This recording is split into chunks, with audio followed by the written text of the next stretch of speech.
Well, good evening, everyone. Welcome to Coffee Talk with Shining Survivors, being broadcast to you on YTUBE Channel 69.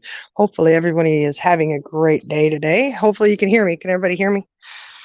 Um, you know, hopefully everything's good. I've got the leak down there and everything. So hopefully everybody's doing good. And, you know,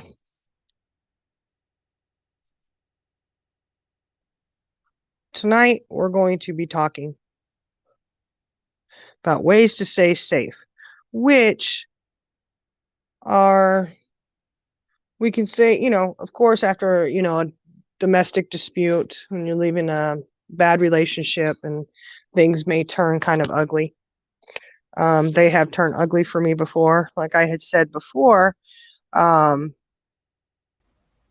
here is Judo Tap Out, y'all. Judo's in the house. He's going to help us tonight.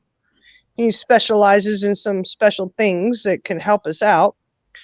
But, like I had said, there had been times when I left my ex-husband. He always threatened me, threatened my life. But, like I know when he threatened my mom, and I had to tell her, he threatened you too. And so, of course, she worked for the courthouse. So I think she got a little beefed up police patrol around the house for us then. But, when police aren't always around, or we're in a situation where you kind of got to watch your back. And when we get out of those bad relationships where it's a very real possibility we may have to do, there are things that we may not even think about, things that we need to do that can protect us and protect our children or those our loved ones who are around us. So we got CJ down there. We got Jenna in the house. Charlie girl. We got MC Lick Lick. And congratulations, MC. I hear congratulations is in order. She just got married. Y'all show her some love for the new marriage she's got going. I think, CJ, she got a new marriage too. Lovely. Lovely in the house down there. Judo, how you doing today, bud? Oh, I'm hanging in there. Yourself? Well, I'm here. You know how it is. Life, we have to deal with life sometimes. It can be fun at times. Yeah, you always got to have fun, because you don't have fun. What do you got, right? You got to get it in somehow. Right, yeah. Oh, Dusty, Gloria, we got everybody coming up in there. Okay, so the topic. Oh yeah, I got to give her the wrench. CJ wanted her little wrench there. Let me see. Hold on. The topic of, which thanks to Judo is the one who said, hey, Shining, you need, this is an important thing to discuss. And it really is. Like I said, there's so many rabbit holes you can go down on DV and stuff like that.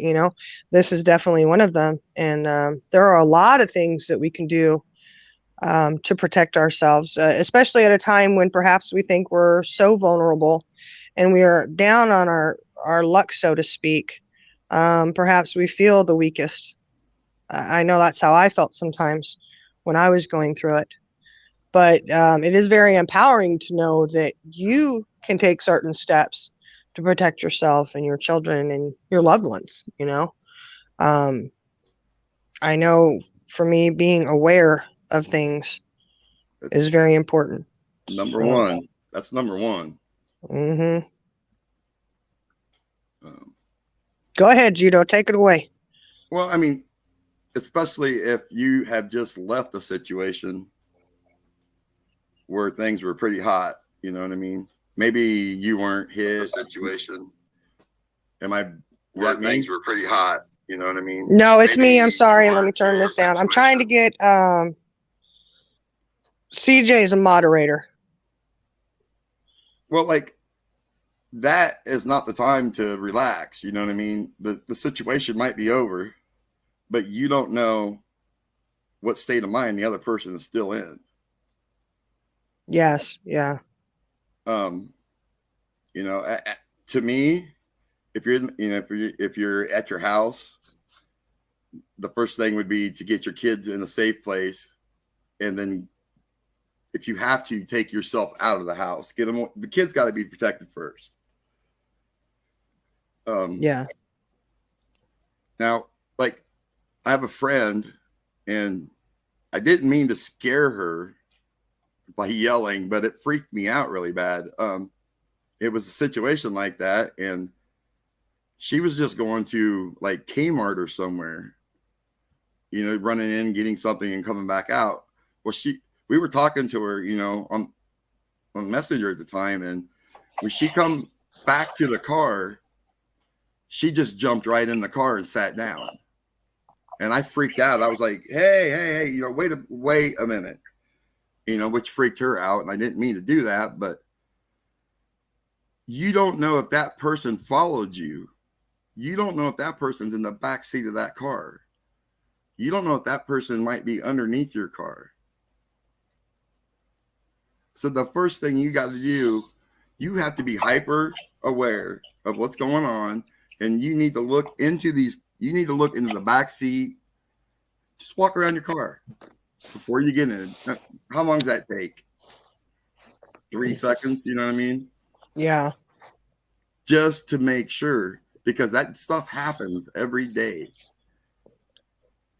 So that to me, that's, you know, one of the main things. You got to make sure you don't let your guard down.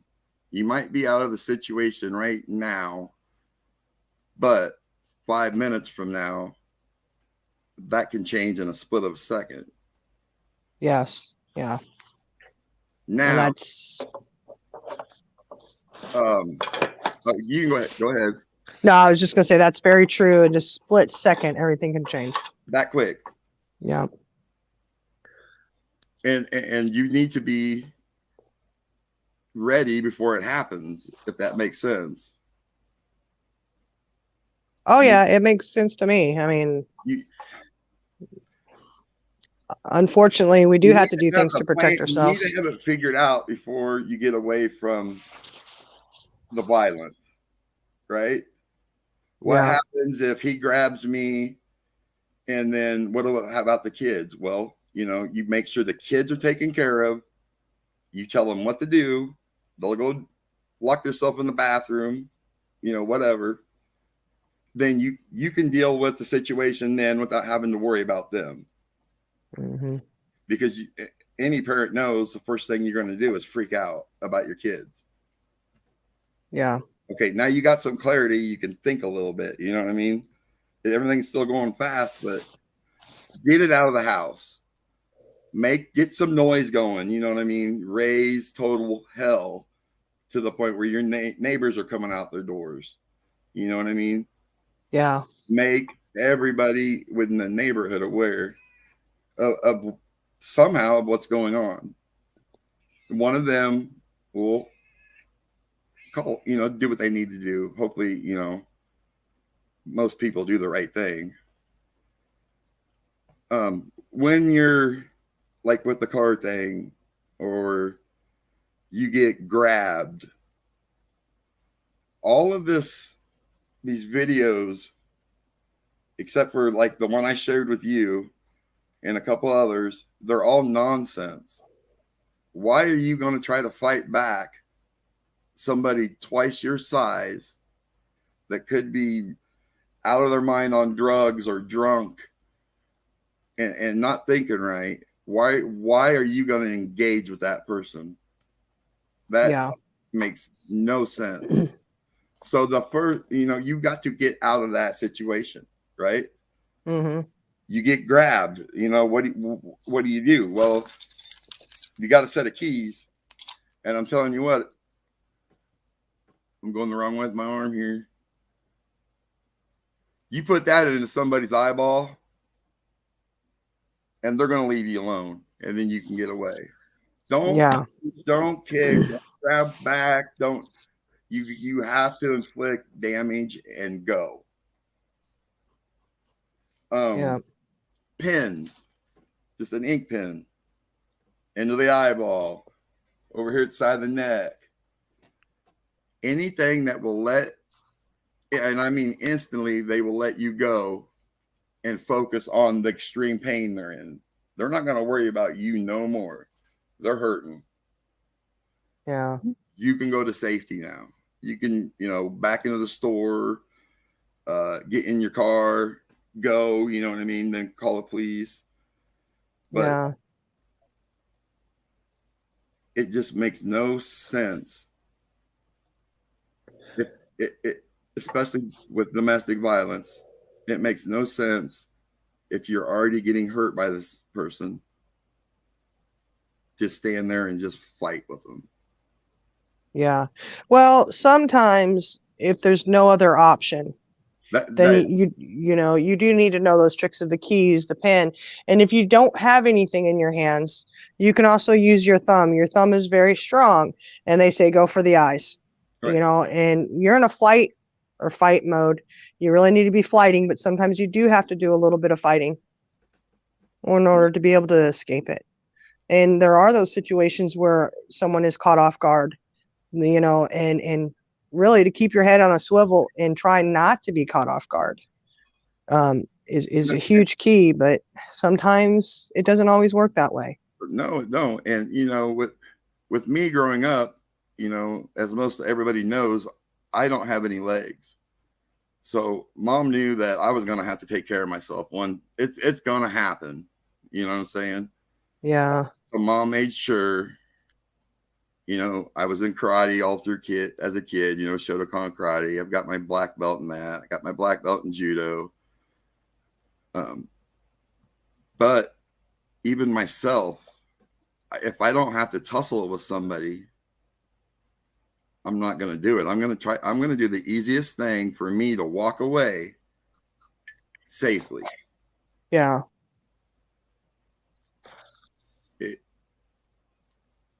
You know, you see these videos out and they're, you know, knee the guy in the groin, elbow him in the nose, you know. Which is all great if you really have to. If you have to do it, you have no other choice. You're going to do what you have to do, you know. And they also say the best thing to do is drop to the ground.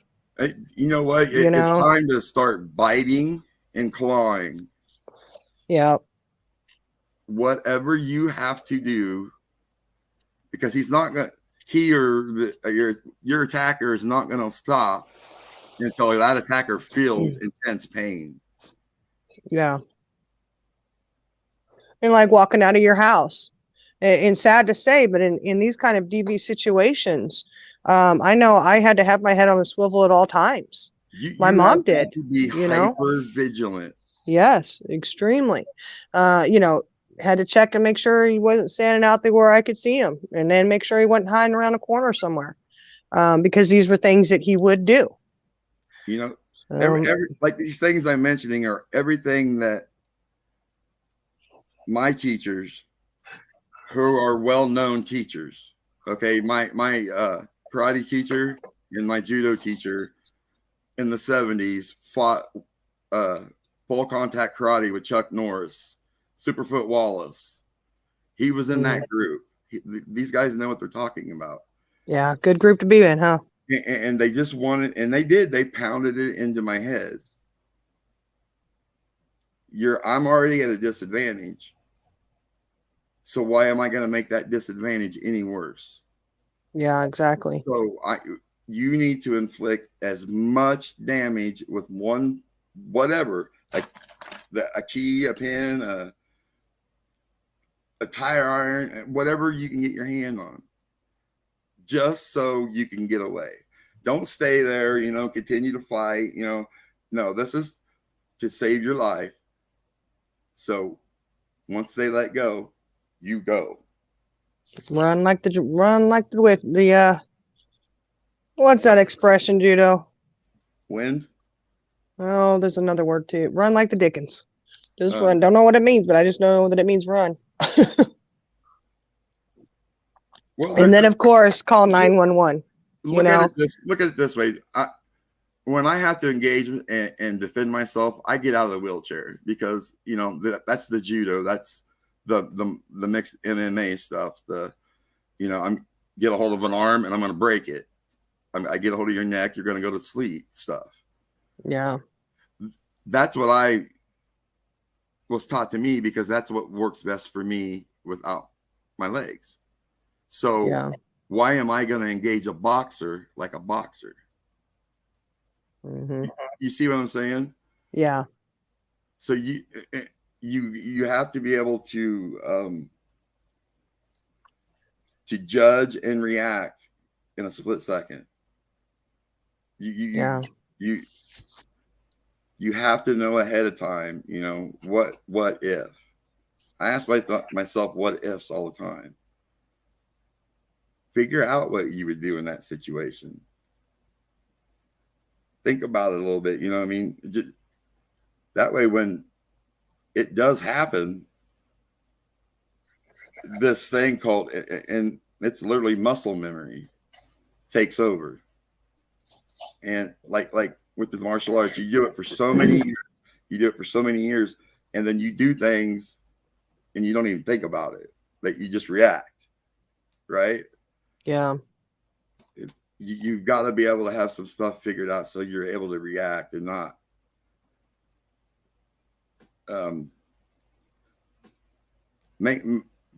freak out any worse and make the situation. Yeah, not become a victim any more than you already are. You know? Mean, so that's why you know, it's best. And I mean, if somebody's got a hold of you and they're wanting to hurt you, I mean, their intent is probably they're trying to kill you. So to save your own life, you're going to have to hurt somebody back. Yeah. So, I mean, you got to think super vulnerable areas. Yeah, and you got to think it's you or them. You or them. Even you know, even that key into somebody's ear. You know, I mean, if right here you got a really bad nerve, and I hated learning that in karate because it hurt so bad. But if you can get something and just drive it straight up, they're gonna let go instantly. It's some of the most severe pain you'll ever feel, and it's instant. So then you got to realize, though, like I said, when you let go. Don't stand there, you know, oh my gosh, you know, that was close, you know what I mean? Get out of there. I can't stress it enough. Get out of the situation. Yeah, because we can do everything we want, and it is very important to stay very vigilant and, you know, do everything you can to try and keep yourself out of those kind of situations. But there are times when no matter how much you do, it can still happen where they're right there on you. Right. There's some pretty sick individuals out there. Yeah, there are. And especially if they're under the influence of something, you know, and that alcohol, you know, because they don't feel much pain then, you know what I mean? That's why you have to inflict quick damage, devastating some, you know, if they go blind, they go blind. They're trying to kill you. Yeah. They're trying to hurt you.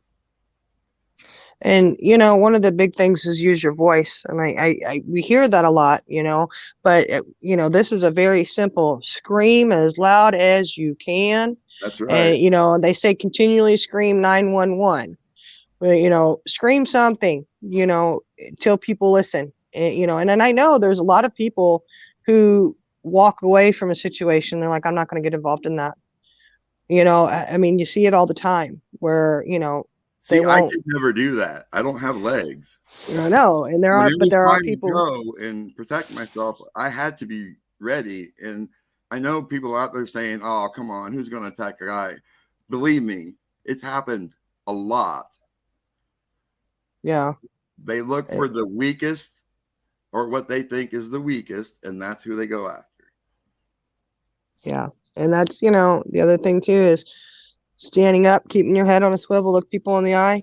But if you're in a DV situation, you can look them dead in the eye and they're still going to come at you, you know?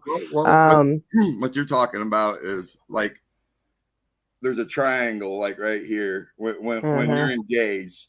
So you're either watching arms or you're watching feet or you're watching their head. But when you watch in this little triangle area, you kind of get the twitch of them moving before they move. Yeah.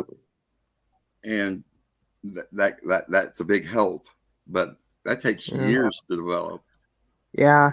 And I'm not trying to say, I'm only speaking as a female, and like I've always said, I'm not a specialist in anything except for my life, Hey, some of the Um baddest people on this planet are women, and I'm telling you, yeah. Well, we like to think we're badass and we can handle all kinds of stuff and we're tough, But I when it comes down to it, I got a second physics are degree what they black are, belt in judo, and Ronda Rousey would tear me to pieces.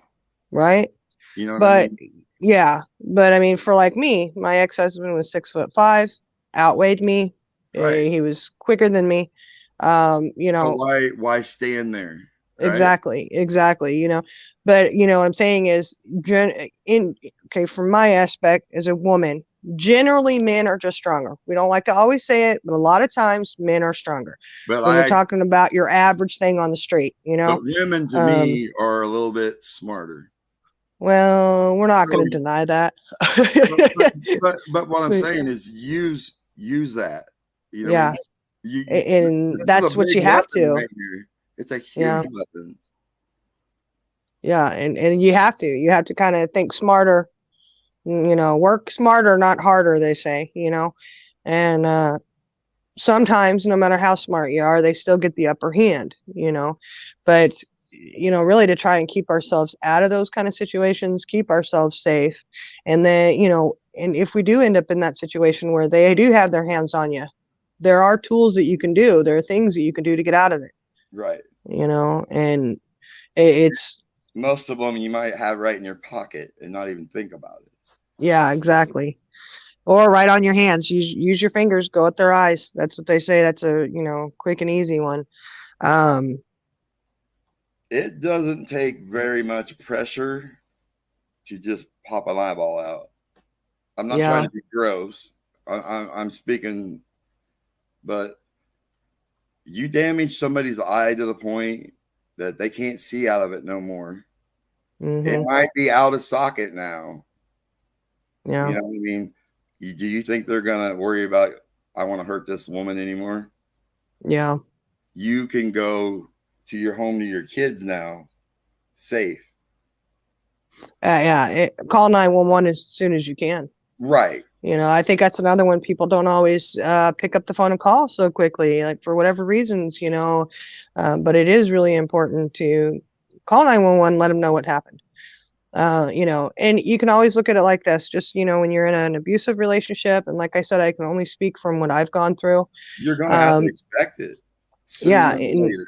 you need to call 911 and let them know, and let people know what's going on. And like I said, if they're going to do it to you, they're going to do it to somebody else as well.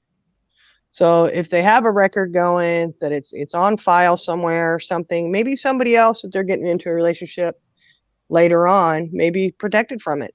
As crazy as that sounds, if you can, they always say if you can save somebody else by your experiences, that's a good thing too. Now, if any of you guys want to know, like, so where do I go? You know what I mean? Who do I talk to? Mm-hmm. There's a lot of martial arts out there, and I'm gonna be straight up honest, and 90% of them are bullshit that don't work. So, with that being said, the best thing, in my opinion, would be a good mixed martial art, a good MMA. So you're going to learn some boxing. You're going to learn some grappling on the ground. You're going to learn some wrestling. And that stuff will help you to get away, right? Mm-hmm. If you go to a regular karate school, they're going to teach you kick punch. You know what I mean? That's not always very effective.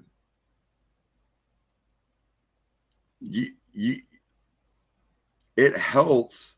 One of the first things we had to learn in judo, rolling around, was we had to be put to sleep. We had to know what that feels like. To have your air cut off and pass out. And there's another choke where they block the blood. You block the artery, so blood goes down, but it can't come back up and refresh the brain. So you pass out. It's a blood choke. And once you learn what them feel like, and you wake up and you realize, hey, okay, I'm all right, okay, then you don't worry about it so much. You can go on and you learn these, and you can roll around. If it happens, it happens. You start getting a little bit used to it, so you don't freak out when it happens for real. Yeah. But I would say a good MMA school. Yeah, good. Never hurts to learn some good movements to get yourself out of situations. And I know we see them a lot, you'll see them all over the place where they say this is how you can protect yourself. And I know they're geared a lot towards women. But again, right. It's just because in general, men are just bigger and stronger than women in a general. Not always, but majority of them are just such a joke. Yeah. And honestly, get people hurt. Yeah. Yeah, well, the whole point is to try not to get hurt and to keep ourselves safe and our children safe. And, addressing the children issue is, because I've got kids and, I do tell my kids all the time, especially my girls, my boys too, but especially my girls, and it's just good advice, even not in a DV situation, just to keep yourself from a domestic situation. And domestic violent situations could happen whether you know them or not. Don't go somewhere by yourself. Right. Keep your head on a swivel. That hypervigilance is probably the most important thing, because you're not surprised then. Yeah. You're expecting it. Yeah. And to react don't be afraid to make a scene. I think I said one time my daughter was sitting out drinking, she was taking a break from her college classes, and she had gone up to get a cup of coffee, and she was sitting outside drinking her coffee and just trying to enjoy it and sitting on the bench, and the guy comes over and he's talking to her, and she wasn't really paying a whole lot of attention to him. Just okay, whatever, he's chatting. She's kind of half listening until he says to her, hold on one second.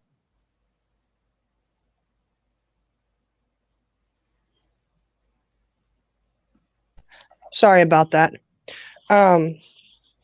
Anyways, she wasn't paying attention. She's half paying attention to what he's saying until he says to her, like, what would you say if what would you do if I told you I was going to rape you? She says, whoop, excuse me? She said, I got. Shouldn't even have been an excuse me. She should have got up right there. And she replied, she's like, what? Like, she was so shocked. He said that. He repeated it again, and she said, I tell you, I have a 9 sitting here waiting on you. And she patted her purse, and she got up, and she was smart. She did not go to her car. She went over, she walked into the Starbucks, and she waited and waited for him to leave. She saw him get in his car and go. And so she thought she was safe. So she goes to get in her car, and as she's backing out, who pops up? Right. But this guy, and he followed her. I mean, it was oh my goodness. And my heart just, oh my God, I was really tore up about that. And I told her, I says, baby, I said, next time, if that ever happens again, I said, you go and you call 911, you make the biggest scene of your life. I don't care if people think you're crazy, let everyone around know this guy just said this to me. I'm calling 911. Another thing, keep the location button on your phone on. Yeah. Because that could save your life. Yeah. So, I mean, there's dangerous situations out there that happen. And like I said, that happened in a split second, right? Yeah. Yeah. And she was so upset and so shocked. I mean, because it's not something that happens daily, Right. But she was so shocked that she ended up getting lost trying to get back to her house. But what if she had thought that? You know what I mean? What would I do if this ever happened? Exactly. But, even if we pre-think it, sometimes you still kind of freeze. But, But you're not going to freeze like you would, you know what I mean? Just like, what? You know what I mean? Well, we can hope, but I mean, hopefully not. Hopefully, like, hopefully now if something like that were to happen. It's just practice, and confidence Yeah. in yourself. Yeah. So now hopefully she understands, if that happens, you call 911. Like another one of my daughters was out. And of course, again, she was out by herself. She had gotten off of work. She had run to the store. There's this guy following her, and she took different roads, and he's following her. She immediately picks up the phone, calls mom and dad, because she was 17, 18. She's really young still.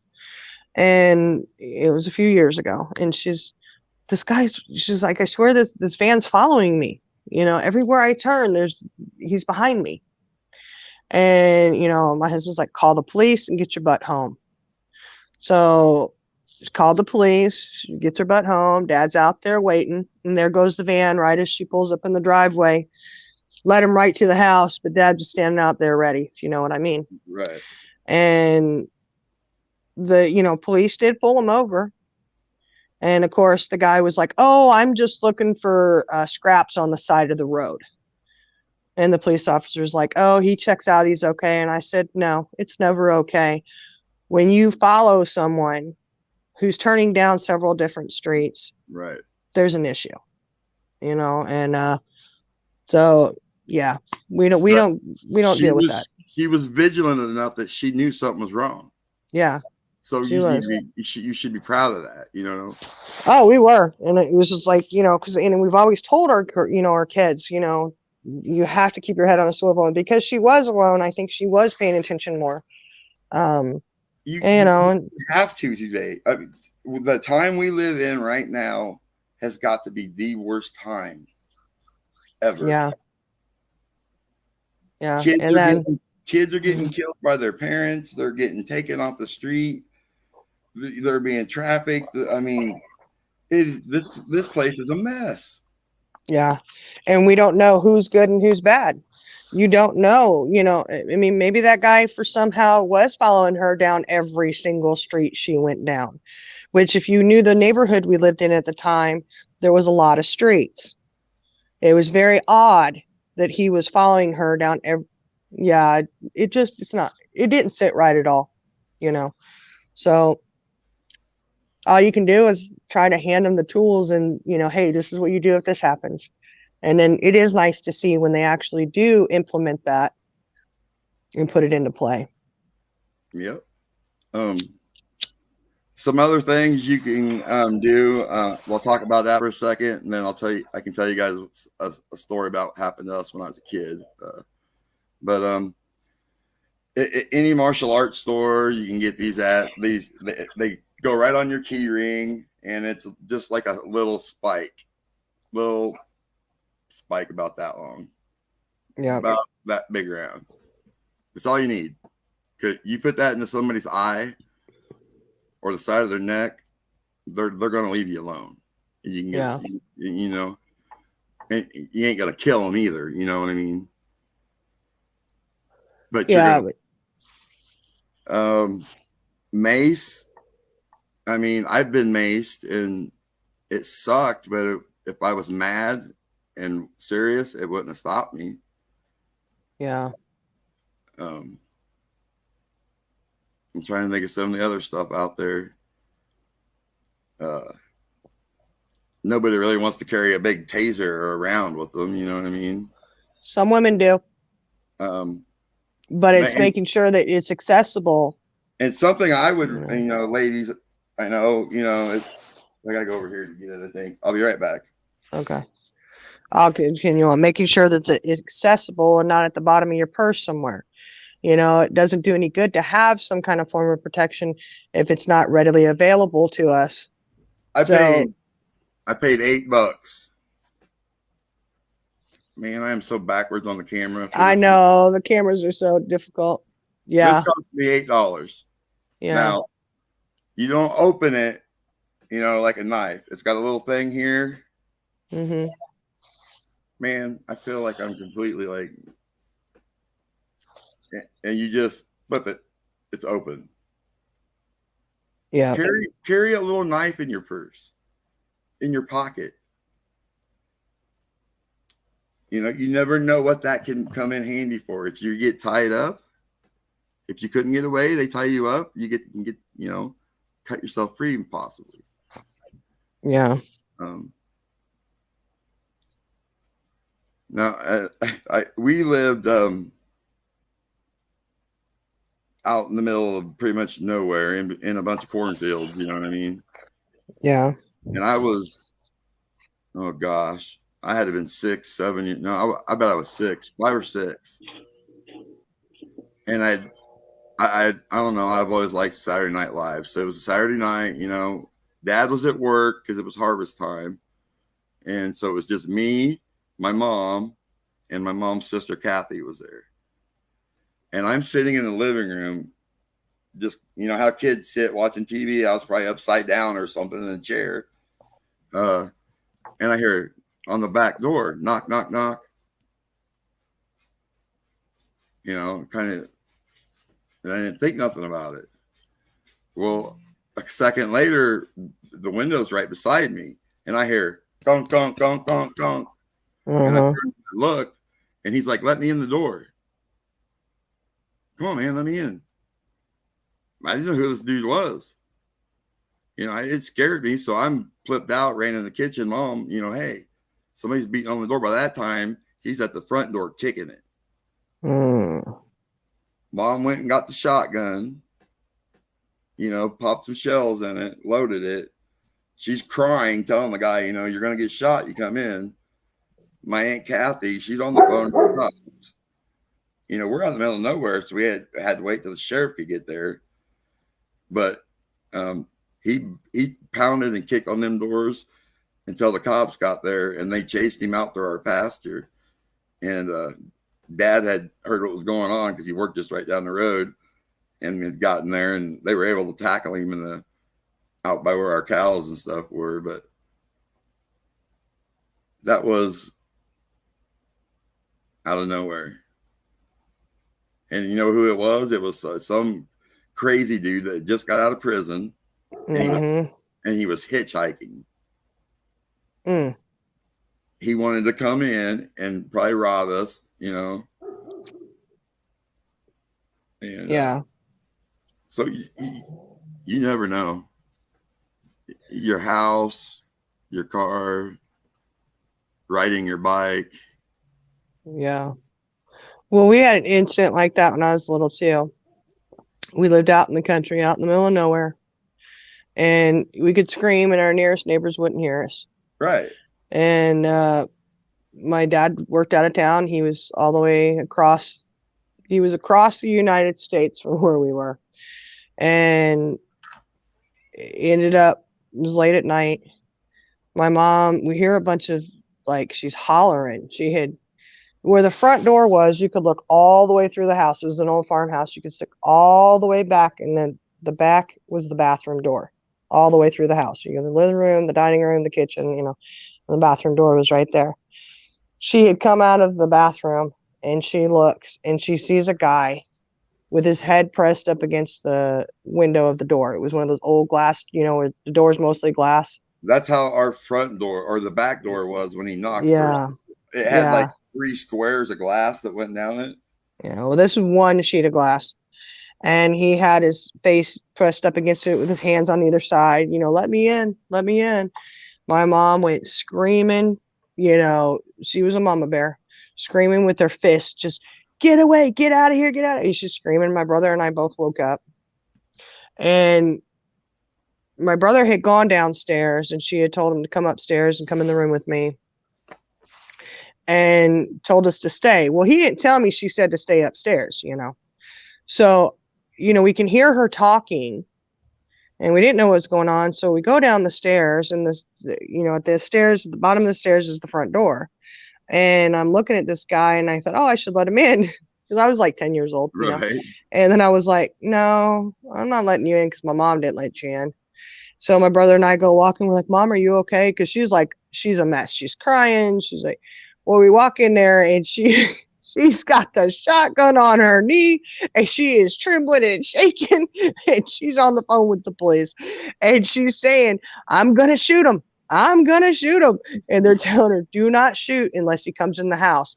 And she says, I don't care if he lays at, if he goes to open that door, I'm shooting. So Yep. needless to say, this dude walked over, sat on the swing and just swang on the porch until the police got there. And come to find out, he had just gotten out of jail, and he was already high on something. Right. And he was just crazy, so there's no telling, And what's really funny, or say, I don't know, really funny, but odd, is because she found out who the guy was, and she found out his name. Well, a few years later, we had moved out of state, came back into state, and we were a couple towns over, and we were in a subdivision at that point, and the house next door had gotten built, and these people moved in, and we meet them, and the one girl was my age, so we were friends and in school together. And my mom, when she found out their last name, she was like, oh, really? And somehow they started talking about it. And that dude that was on our porch that my mom almost shot was their cousin. Nice. It was weird. And they were like, yeah, he's crazy. World after all. Yeah. And they're like, yeah, he's no good. He's crazy. My mom's like, he sure was. Mom had told me, because after she called the cops and knew the cops were coming, I forgot to tell that, but it is funny. She told me to hide. Yeah. She did think of me first, you know what I mean? Mm-hmm. So I did that. I went into my room, and I had this kind of big closet. I pulled every blanket on top of me. Yeah. And I was kind of little, I don't got no legs back, Yeah. So she told me not to come out. I could hear her screaming and stuff. Yeah. I didn't come out. Yeah. Took like 15 minutes, scared them. I know. And it's traumatizing. That's scary, man. Like, hey, I did what you told me to do. Yeah, exactly.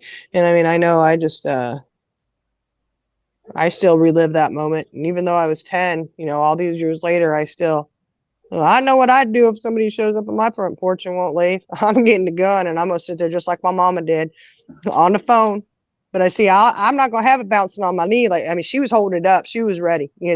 I'm going to have it pointing at them. I'm going to go a step further. Be like Granny on the Beverly Hillbillies. Yeah. Yeah.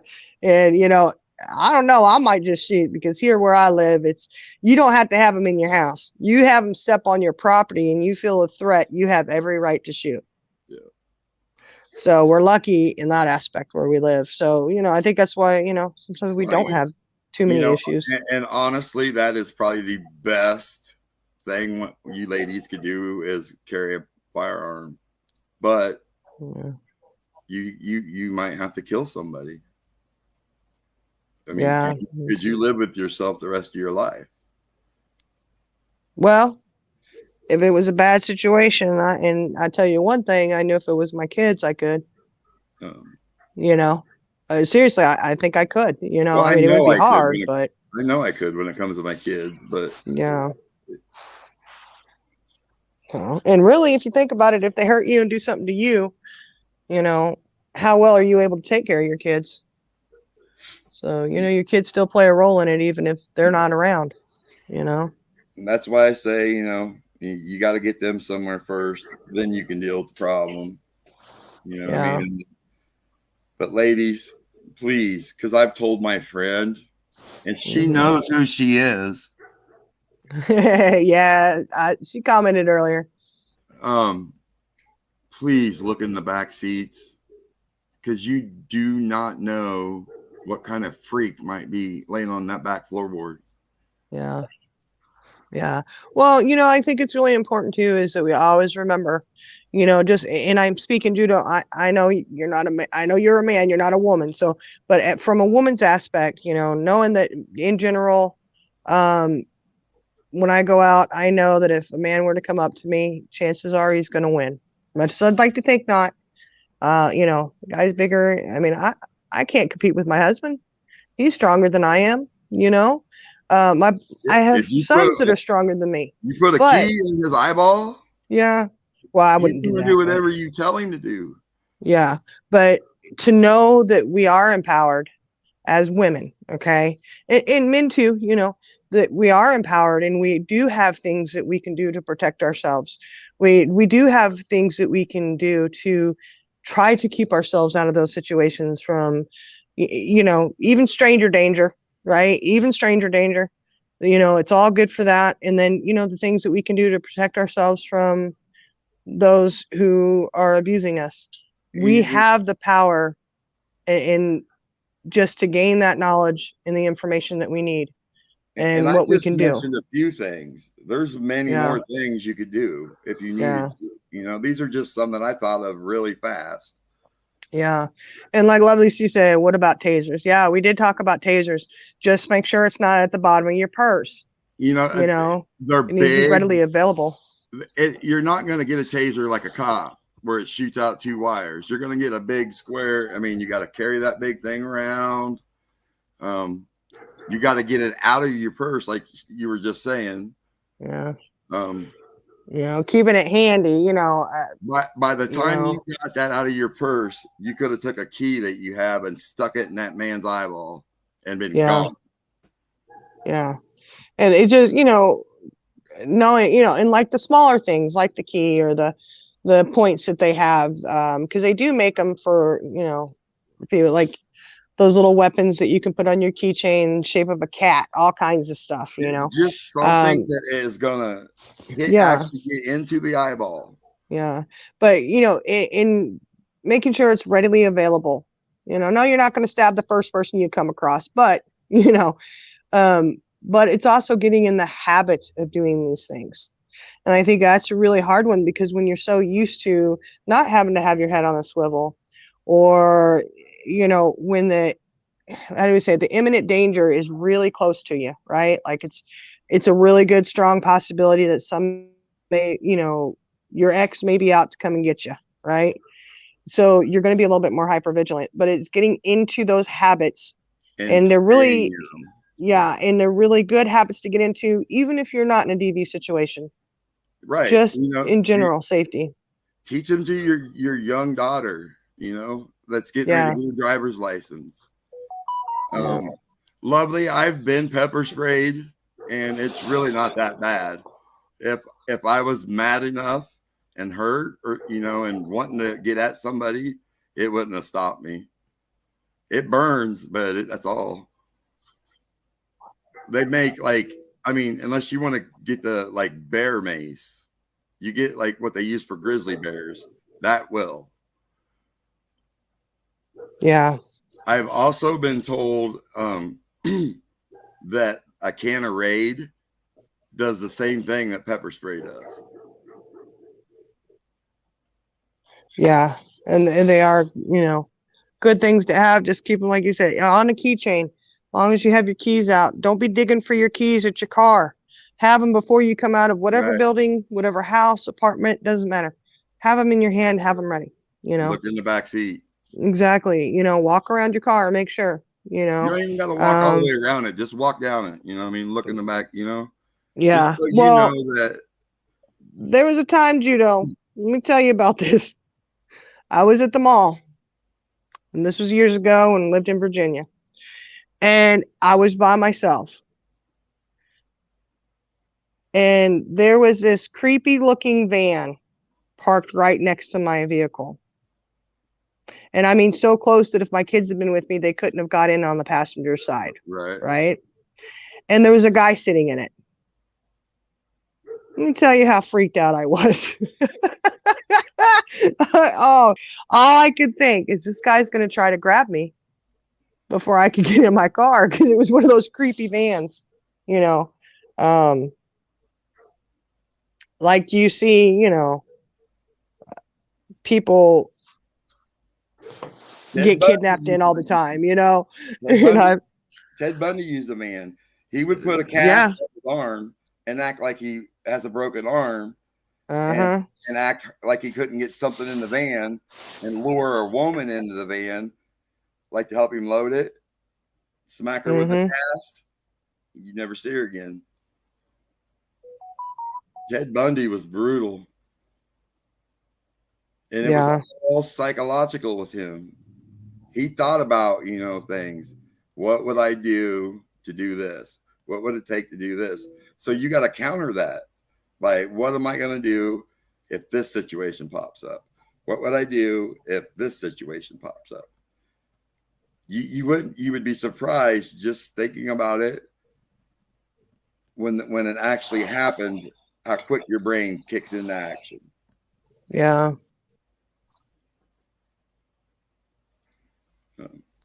Yeah, it's just keeping it so that we can kick into action, and not freezing up. And, I know Gloria had posted in there earlier, a lot of good comments have been flying, about practice it so that you don't freeze, so that it does become more. That's what I was saying earlier about. It's called muscle memory. It's kind of like with martial arts, and even the drumming, and even my drumming, your brain just learns the movements. So after your brain's got the movements down, it's weird. It's like if somebody come up behind me, I would flip them and get them off me, and I wouldn't even think about it. I just react. Yeah. And that takes years of practice. Yeah. But we do have to, we have tools we can use that we really need to use, And, like I said, a good MMA school, a school that would teach you how to use small weapons or something, handheld things. Even I mean, there are schools out there that even teach like knife fighting. Yeah. But it's good for kids and discipline and getting kids going in the right direction, the whole, karate thing. But when it actually, if you watch two guys in MMA go at it, they're not playing punch, kick, karate, they're wrestling, they're grappling, they're boxing, and there's some kickboxing in there. Yeah. Hey, Gloria brought up a good point, gut instinct. Listen to it. Yeah, absolutely. Yeah. And that is really important. And I think because a lot of times, especially, like I said, I can only speak as a woman, sometimes I think, because you are told, hysterical, you're, just being overly dramatic, whatever. No, when it comes to your safety, there's no over dramatics and there's no drama about it. It's the most important thing. So, we've got to just remember that, listen to that gut instinct and don't doubt it. You got that voice in your head for a reason. And it ain't going to be just your gut, man. Your heart's going to be pounding. You're going to start sweating. You're going to know something's up. Yeah. If you just pay attention. Yeah, exactly. You just got to listen to it and know, I dropped the link if anybody wants to come up and add anything to this.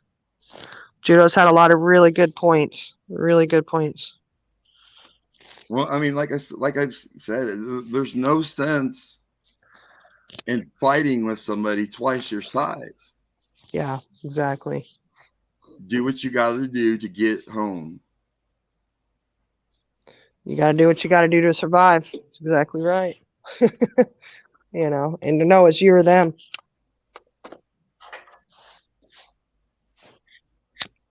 In a lot of instances, and unfortunately, like you said, we live in a world where we do have to think about those things. It's getting pretty crazy, and it's not going to get any better anytime soon. Yeah, so we got to remember. I can tell each and every one of you, and anybody that knows me will tell you, I'm not afraid to go anywhere and just walk in my wheelchair. When I went to the doctor in Chicago, I walked and I wheeled from Union Station and I clear to the hotel by the University of Illinois. You just got to be comfortable. You got to be comfortable with yourself, knowing that you can trust yourself if something pops up.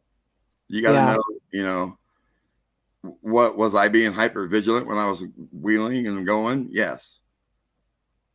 Because Chicago was sketchy. Yes, I was. I was paying attention to everything that moved.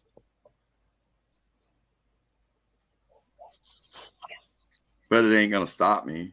You know what I mean? I'm still gonna go where I want to go and do what I want to do. Oh yeah, we can't let it paralyze us. We have to still live our lives.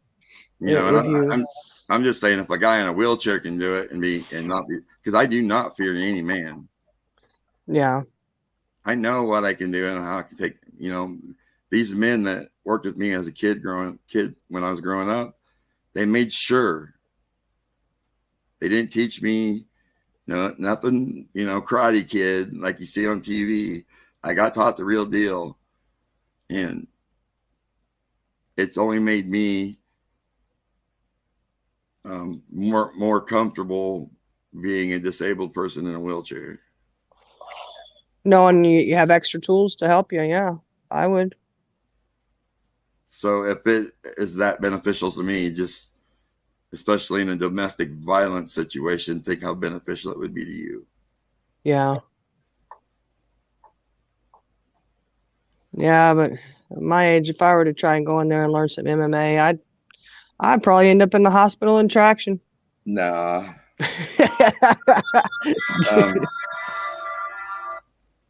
And like I was saying, but you don't even need to do that. I mean, just something simple like carrying something on your keychain long enough to get into the eye socket. Yeah.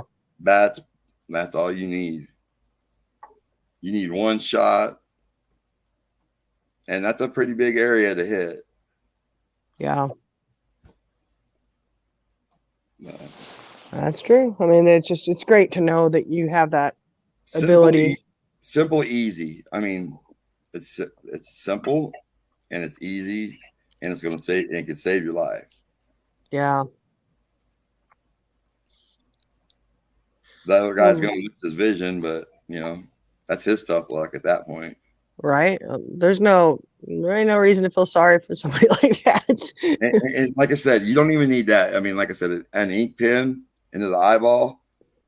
Yeah. It's done. Yeah. Because honestly, that an ink pen could probably kill somebody, because when they do lobotomies, they tap through that bone right there, and it's just like a millimeter thick inside your eye socket. So you could probably even go into the brain with an ink pen. Yeah. Oh yeah. Anything penetrated far enough in, it will. But the other thing too is don't go up against a family. When you see somebody out there and they got a lot of kids with them, don't go up against them. Don't challenge that, because that cannot turn out good for you either. We had an issue at Taco Bell. We had traveled a good distance going to visiting family, and we hadn't even been there for 12 hours. Like, oh, let's go get something to eat. And we were going to get something to eat at Taco Bell and then head over to the Walmart.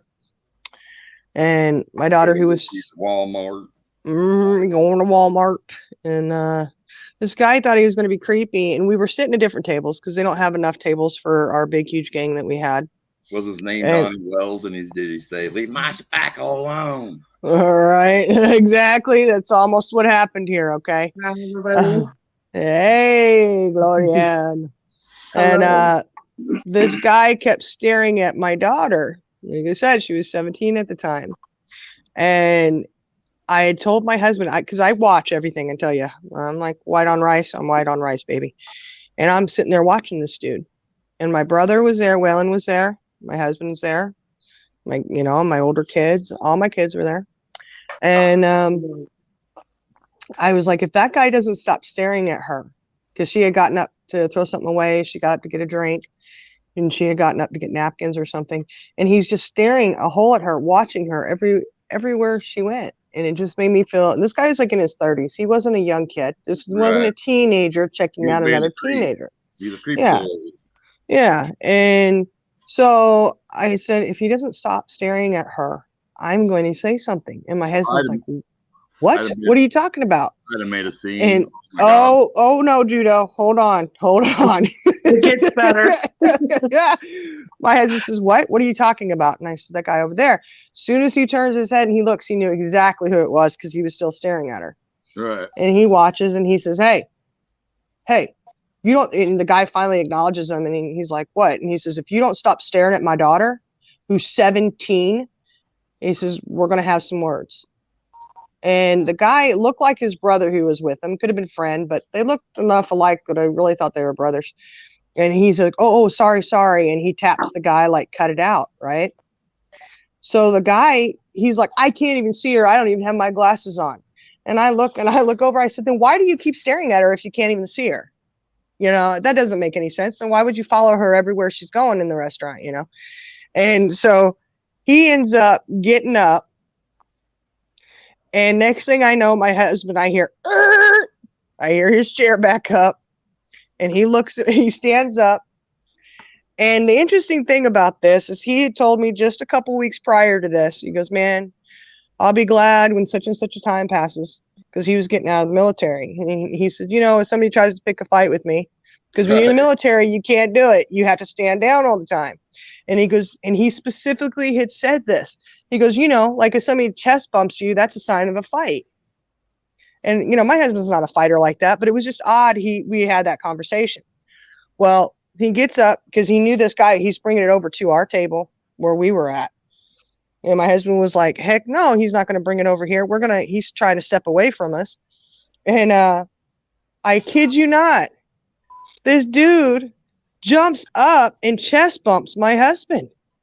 And the funny thing is my husband, he's a pretty big guy. He's not the biggest guy out there, but he's not small. He's pretty, you know, he's good, right? This guy daggone near fell on the ground and my husband didn't move. Right. Okay. My husband looks over at me at that point and I just looked at him and all I could do was put my hands up and I was like, I don't know, you know, what are you going to do? I didn't you know, say nothing. So my husband steps back and he shoves him and he's like, you know, don't you come at me like that. I told you leave my daughter alone. And well, next thing you know, the guy goes to throw a punch. My husband gets him in a headlock and they end up across the restaurant on somebody else's table. There's a dog pile. And I'm telling you, the dog pile was my children. And I look over and I see my daughter, the 17-year-old. She jumps up, her fist in the air, and she jumps over down into the dog pile and she's yelling, get off my dad! You know, I'd been like, kick her. I have to go and I have to grab my younger son because he's trying to go get in on the action. So they end up having to pull the guy out from under this dog pile. There's a lot more to it, but it was just so, oh my gosh. So the next, get a piece of it now. All my kids did. And my oldest, he had gotten in there. I didn't even know he had slipped in, but he slipped in and he had bear hugged his dad. And he's like, Dad, stop. Because he's afraid Dad's mad. He's going to go at this guy. And the guy came out of it with my husband being bear hugged. Okay. And my oldest was squeezing the heck out of him. I mean, I'm telling you, he's like, he couldn't get his arms up, but he was still getting the best of him. Well, one of the workers jumped out from behind the counter, grabbed the guy's legs and pulled him out from underneath the dog pile that was going on. I'm looking at the guy. He's probably had a black eye. His shirt was ripped. It was torn. He was not in good shape. I mean, it wasn't like a hospital visit or anything, but, you know, you could tell he had a little bit of a licking going. Right. And, you know, his brother, whoever it was with him, grabbed him and dragged him outside. And you could tell he was telling him off like, man, why would you do this? You know? And the next morning I was sitting out on my sister's back porch having my coffee and everything. And she came out and I was just sitting there rolling. I was just laughing. And she's like, sis, what are you laughing at? You're out here by yourself. And I told her, I says, well, I know that my oldest is really disturbed by what happened yesterday. And yeah, we do try and teach our children that fighting is not the way, you know. But I said, I just find it very comical I'm just wondering how he's feeling this morning, knowing that he got his ass whooped by a bunch of little kids. Because, yeah, my two younger girls ended up in there ripping his shirt and everything. Like, it was bad. And I was like, dude, maybe See, Brett, when my somebody son tells Brett you, wouldn't have done that. Brett would have sat down and laughed and talked shit to the guy while I beat the shit out of him. Is what Brett would have done. well, I don't know, my kids, I mean, It was almost hard because I did some MMA for a while, and he always went with me, even when I was fighting. I didn't, I took him with me. But you could always hear him, and it would be hard to continue to punch somebody because he's making little smart ass comments, about dad beating the guy up. yeah. I got that, and then I got my buddies in the crowd. My nickname back then was, they either called me Slimer from Ghostbusters, because of my leg and stuff. It kind of looks like Slimer. So I'm getting called that trying to fight. Yeah. Thanks, guys. Well, the moral of the story was don't mess with a 17-year-old child after, mom and dad have already called you out on it. Well, you shouldn't even have to deal with, you know what I mean? Well, it was one of those situations where, for me, my radar was saying, this is not good. Like, if you could have seen him, like the way he was looking at her. That I was look, yeah. you can look and then you can look. You know what I mean? Sounds like he was looking. Yeah, like if she were to walk outside, would he try and go out and do something to her? Like, right. No, we're not doing this. Look. Yeah. Yeah. And you knew it was bad when his brother, whoever it was with him, was telling him, hey, cut it out. Like, they've probably been in that situation before. And his brother was apologizing. Sorry, I'm so sorry. And he's walking out, and I'm like, hey, dude, did you not realize all these tables here of all of us were all together? Right. If you had observed anything, you would have known we were all together, even though we were sitting at different tables. But hey, that's on you.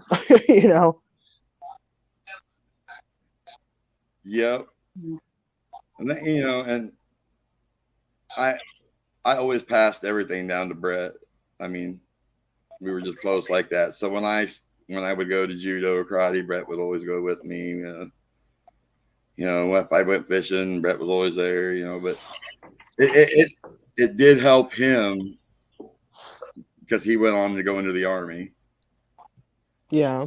And he was in a frontline striker brigade. He was kicking doors in Baghdad. He was, and he said, and I asked him at the boot camp, I said, Brett, did you learn anything, grappling?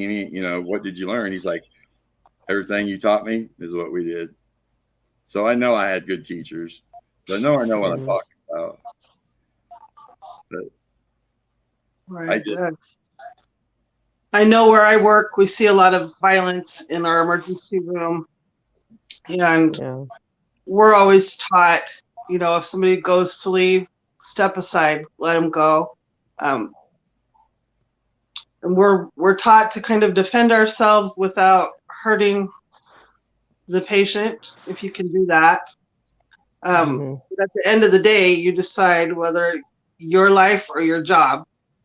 If you get into a predicament that it's like somebody's choking you or whatnot, you have to decide right beforehand, is my job more important, or is it more important that I go home to my babies?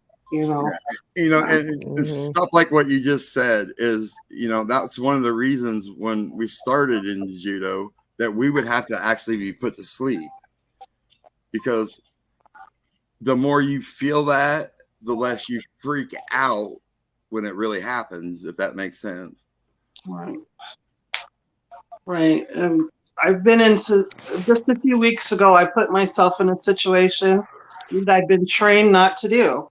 And it seemed so harmless at first, but I entered a patient's room and I put the patient, I went to the other side of her bed. So I put the patient between me and the door.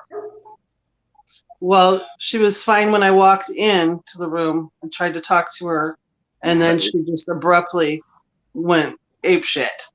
And there I was with the doorway blocked. I mean, I was able to get around quicker than her, but still, I let my guard down.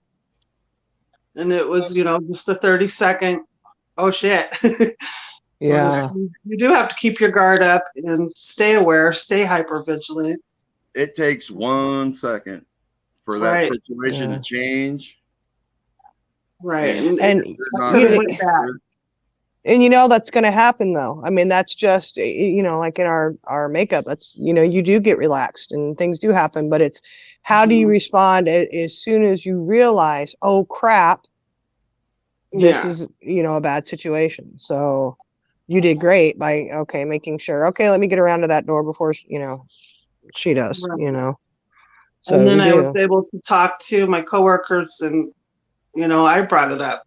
What I did just then was totally the wrong thing, even though she was calm when I walked into the room. But you learned from it. But I learned from it, and they learned from it too. Yeah. And sometimes you need those little reminders of, hey, I got to make sure I'm doing this right, Right.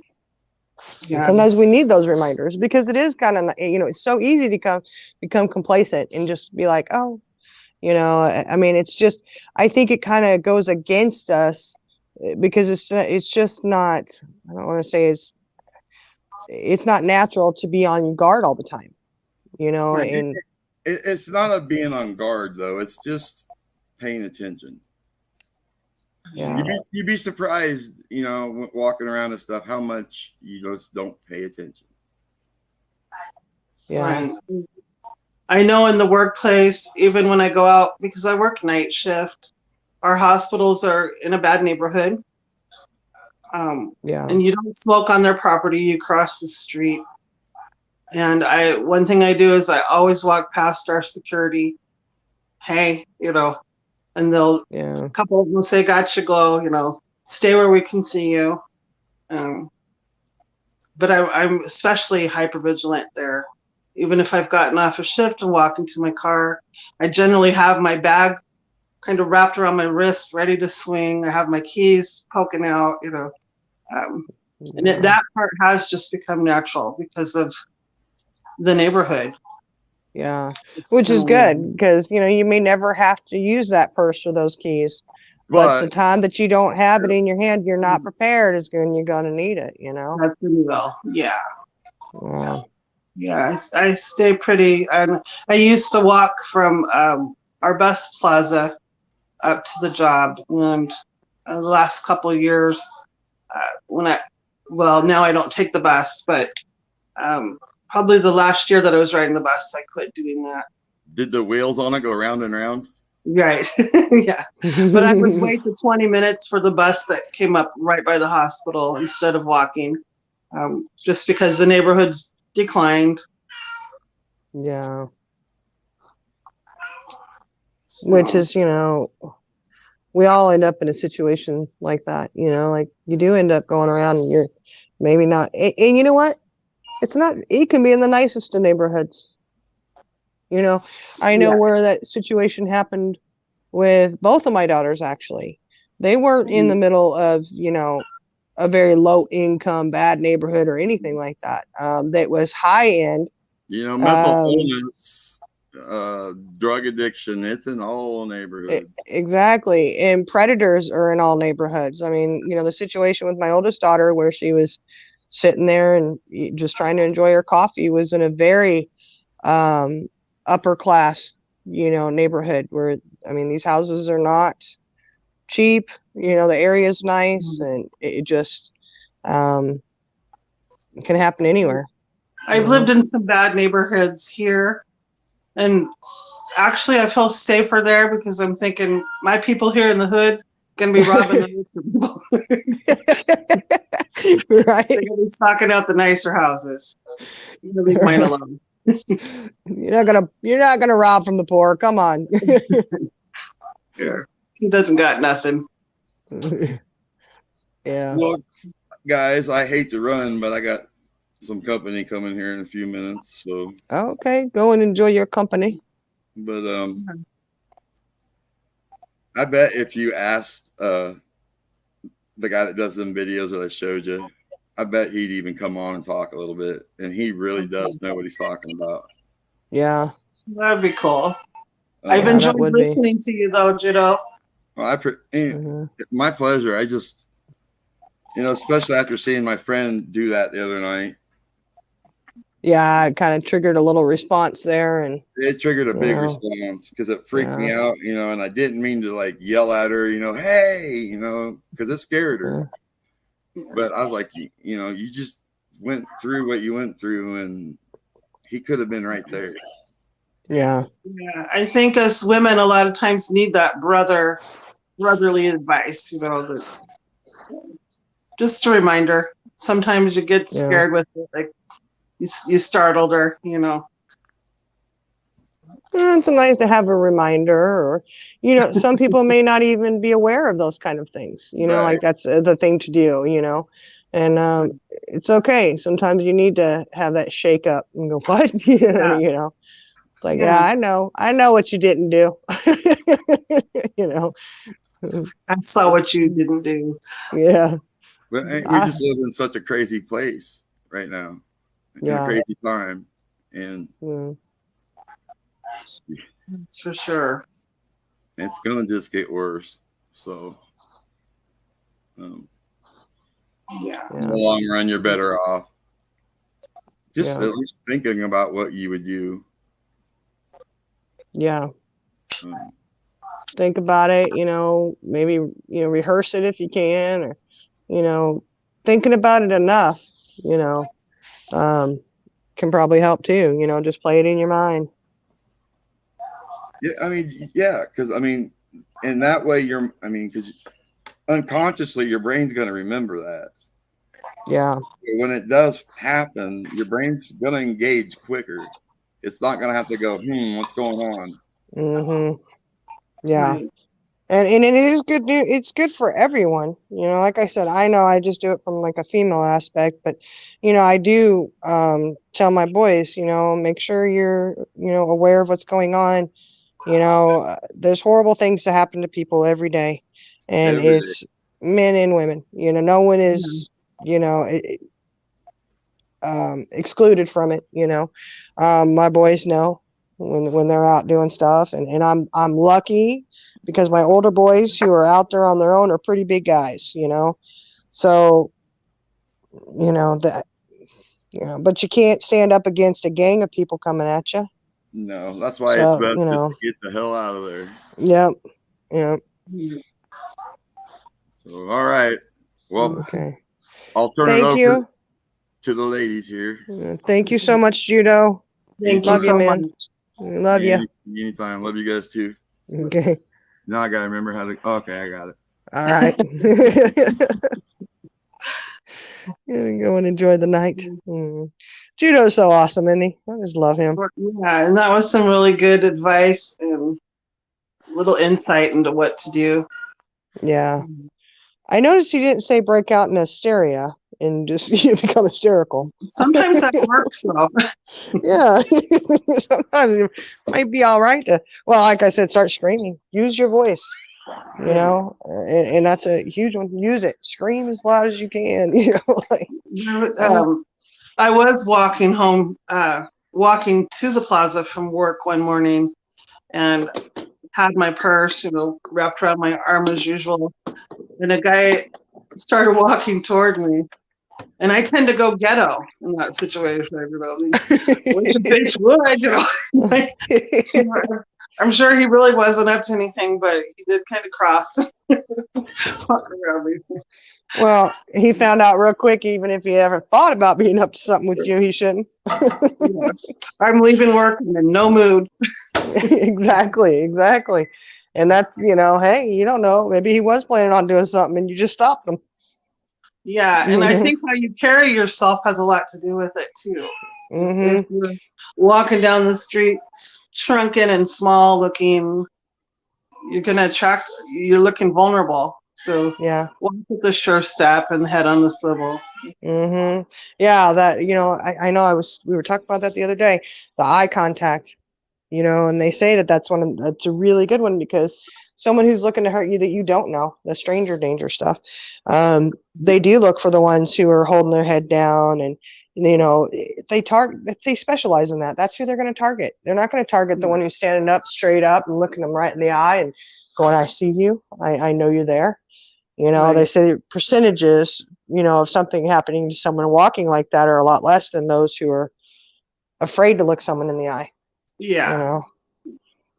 I'm Yeah. afraid to let them know I'm a strong individual and you're not going to get to me. Like it intimidates them or something, So Yeah. Fake it till you make it sometimes. That's right. You got to, Yeah. It's just a hard one. I hear the kitty back there. Oh, Yeah, that's my fat cat Albert. he's telling you, Mama, she had the babies. He wants out so that he can scratch at the door and have me let him back in, to let him back out, to let him back in. He's like, I don't even know what I want. Yeah. Saying, what do I want now? I don't know. Let me out. Let me in. Yep. Yeah, he's a little pest. Or he's a big pest. He's not little, but so why you call him Fat Albert, right? yeah. You saying, hey. Fat Albert. Yeah. And that was a really good cartoon back in the day too. But I don't know. There was a lot of good cartoons back then. Is anybody else going to come up? Say it again, Gloria. Say it again. I dropped the leak. But... Come on up. Be the next contender. I know. I keep trying to get Candy to come on over and visit us, but you always got to have that one sibling that just won't listen. No, she needs to. Yeah. Hey. Hey. Yeah. Judo watched that cartoon too. Yeah, what a creep that guy turned out to be, huh? Cosby. Yeah, I know. Yeah. We know you like Hong Kong Phooey. Judo said that the other day. Hong Kong Phooey. Oh my God, that was one of my favorite shows. That was it called Hong Kong? Oh, not karate. I think it was, wasn't it? Hong Kong Phooey. Was it? I think so.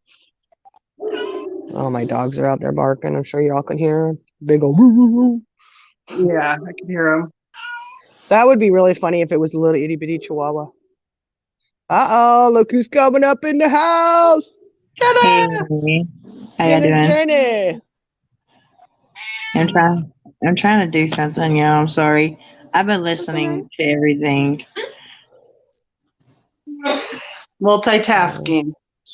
Yeah, I'm trying to multitask. Trying to. Auto voice. So I suck at that so bad. Really? yeah, especially when you're dealing with a computer and you're trying to do like a layout of pages and stuff, Yeah. Oh yeah. Yeah, it can be. So yeah, it's kind of like really getting to me right now. I got a headache. You might have to, if you take a break. I can't take a break. I've been working on it all afternoon, I know, but you need to take a break for about 15, 20 minutes. Then step back to it and it'll become boom, boom, boom. You'll be done. Maybe if I have my glasses on, it'll be a whole lot better. I've only got 4 pages. I've only got 4 things to do, but I can't get it aligned correctly. Well, where are these for you? It's trying to fake out. I know. Lovely's frustrated with trying to get StreamYard to work. I'll get you, Lovely. I'll get you. Don't worry. Really? You see that? This one. Can they even hear? Yeah, we can hear you, boy. Can they even hear? We can hear you. Do that. Can y'all hear? Him. Talking? Yeah, because I'm fixing to Yeah. hit him. Oh. Yeah, I'm fixing to hit him. No. Go on mute real quick. Smack, smack. Uh-oh. Aussie said, what happened with the Cali boys? Aussie, what's going on? Yeah, what's going on with that? I know, I'm afraid to ask. Oh, gosh. 2 counts of murder the adoptive father just got charged with. Wow. Okay, awesome. And this is a little Orson. What happened now? The Cali boys, the adopted boys that came up missing for so long, the adopted father, Oh, I'm sorry, he y'all. just got charged with 2 counts of murder. So did they find them? We're waiting on Aussie. Oh my gosh. Yeah, she just posted it. Yes, I just posted it. They found the boys. Because I'm trying to remember. Because there's been so many daggone cases, y'all. I try to keep up, and Weren't they the ones that came up missing supposedly out of the backyard? I think so. And The I little don't adopted know twins. if they had found them. Yeah, it was real suspicious, though. Like, what? Yeah. 2 kids? Yeah, that's it. Oh, no, they still haven't found the babies. They said, yeah, but look at that. They're still pressing charges. They obviously know something. Yeah, she said that's them. That's the case. So they still haven't found them, but they know enough that they can press for the dad. That's, you know what? There you go. It gives us hope for our little summer, Yeah. Finally, justice is going to get served. Praying exactly for Summer. Yeah, exactly. Right. So hopefully it will, because that's just something has happened. What? Aussie, what you talking about? You got to keep it, this stuff at any moment, like, we were saying, it happens in just a split second, right? We could be up here on panel and there can be some kind of breaking news. Yeah. I keep waiting for it with Summer. Just so invested I know. emotionally in that. Oh, Grandma spoke today? What did she say, Aussie? Oh my gosh. Y'all, what's going on? Well, like the other little girl, what's her name? Is it Sydney? Oh, there's a few of them.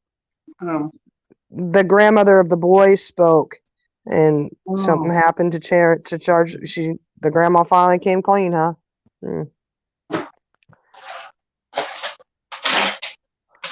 But that little girl that had been missing for a year, and her parents didn't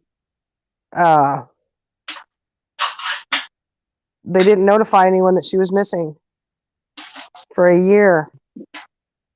Now you already know something's wrong with that. I ain't waiting 5 minutes if one of my children is missing. My little baby like that. I'm going to be calling somebody immediately. I don't care. Well, she was missing, and they kept collecting assistance and things on her. Yeah. And most definitely would not be stopping no search. I'm sorry. No. But they did find her, and they charged both the parents. So that, Okay, and she said Grandma Candace also spoke, saying Candace isn't lawyered up and went over timeline. Oh, I wonder what that timeline looks like again, because I bet it looks different than when it has been previously. But yeah, what now? She is lawyered up or isn't lawyered up? Is not lawyered up. So why did the police come out? Why did what's his name Lawson come out and say that she is lawyered up? I don't know. And you know what? I didn't see. The only clip I saw of him was him talking, but he didn't say it was the Wells or anything. I haven't seen a clip of him saying the Wells are lawyered up and they're doing this and this and this. And seriously, that's the one thing the grandma comes out to frickin' say. Right. No, he was on the news today talking about they're not being cooperative with the police no more, and they have lawyered up. But was it a whole clip of him actually addressing the Wells? There was a whole clip of He him came out and said they addressing were the not bill. cooperating. Okay. Because like I said, the only one I saw was just a short clip. There was no names mentioned or anything, and it could have been applied to anyone. You know what I'm Well, this saying? was on the So, news. This was on WJHL News. okay, I'm gonna have to I'll watch send that. it to you. I'll send it to you. Yeah, yeah. Because There's like a I few said, you know, articles, yeah.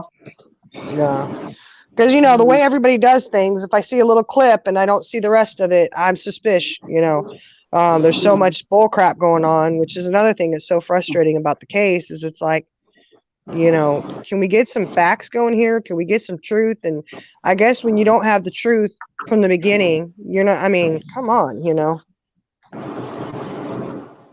Praise God for them little boys, them babies. Man, I'm telling you, we I hope. gotta stop harming these children and protecting these children. I I mean, know, offense, amen. man. It doesn't. It If doesn't. you don't I'm want not. them, take them somewhere. That's all you gotta Yeah. do. Yeah, it's just ridiculous. Somebody will take that baby and love him. I promise you that. There's a whole lot of people, y'all, because we did foster care for so long. I know a whole lot of people that would gladly take your child and be like, okay, fine, we'll take care of them. We'll raise your child. We'll love on them because you don't want to. Yes.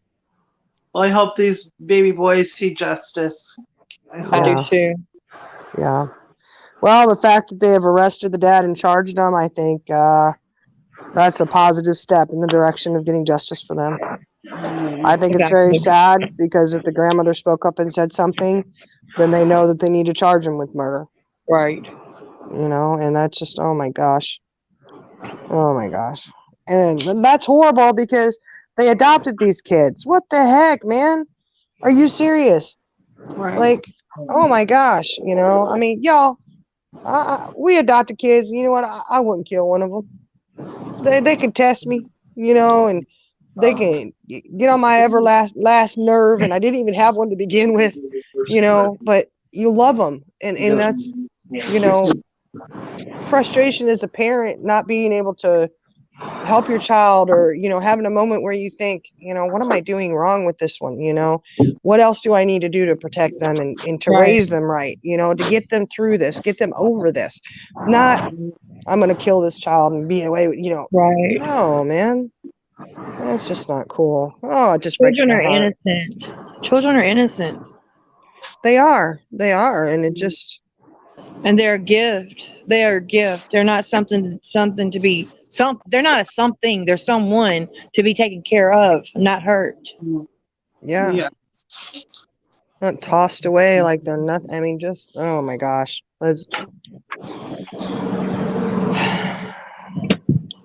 I don't know. I look at little Summer and I think about my kids, and you know, I have one who's very close to her age, you know, and I just look at her and I think, oh my gosh, if somebody were ever to try and hurt a hair on your head, baby, I don't know what I'd do, you know. I'm the same way, but I don't have one that little. But I'm telling you, my nieces and nephews. Do you mind turning that down a little bit?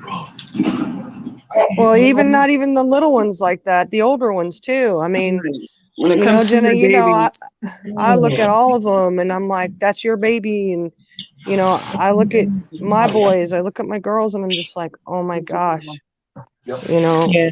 even my oldest is 29. And if somebody tried to hurt a hair on his head, boy, I would come unglued. Even though he's fully capable of taking care of himself, it don't matter. I would come unglued. yeah. Yeah, it's just not. I don't know. We got to do something. This world is just, I don't know. It's just, It's turning into Sodom and Gomorrah. Yeah. yeah, it's getting bad. Yeah, I'll see exactly. Like, I mean, I look at my kids, I look at my my grandbaby, and I'm like, oh my gosh, you know. But like I said, I know any of our kids have anything happen, they're in trouble. Oh, I need some major prayer right now. I need some major prayer, y'all. My son just told me he's going to a club Saturday. Ain't no way in the world I'm fixing to let him go to a club. Well, is it 18 and up club?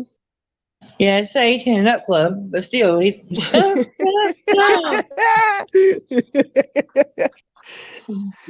Well, I mean, you could drop him off and pick him up. No, he's going with his cousins. Does he not know how dangerous this world is these days? Right? Has he not been listening? Like he don't drink. I know that, but still. Oh my word! Is it like a dance club? Yeah, it's like just a regular club. I used to go to them when I was 18 in Jersey. 18 I to used get to go in, to the club 21 all to the drink. time. Yeah, and it was actually a lot of fun.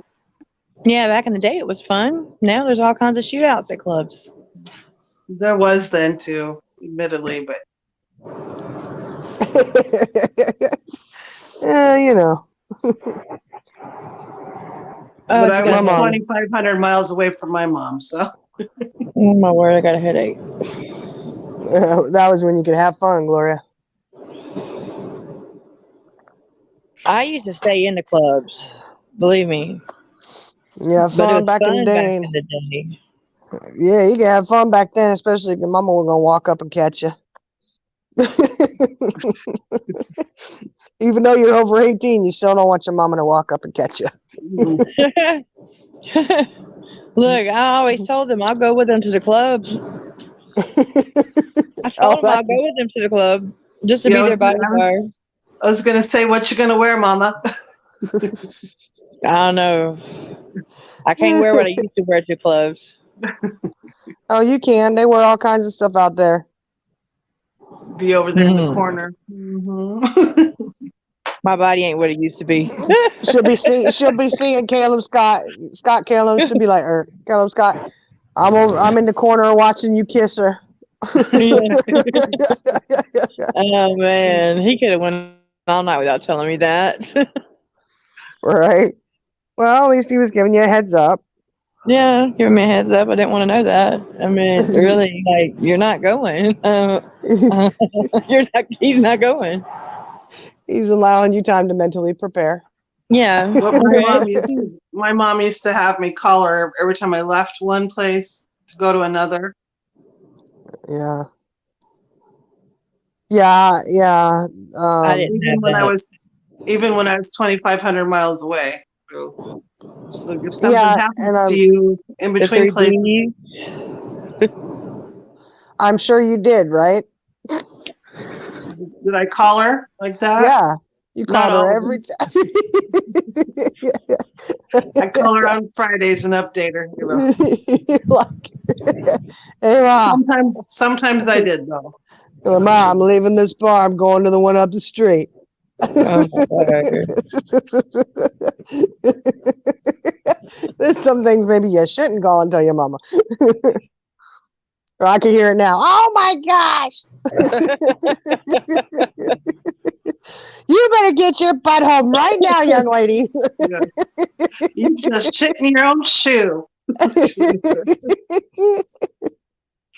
My mom would still be freaking out. Oh my God, what are you doing? What are you thinking? What are you doing? You know this is not a good place for you to be. Right. I do. One time she did say that. She was like, Gloria Ann Cooper, you just shit in your own shoe. Get over here. No, I'm not coming over here. You're like, well, I guess I'll walk in it. It's okay. I just can't imagine it. Yeah, I'm sorry. I seriously could have went all day without hearing that. Oh my word.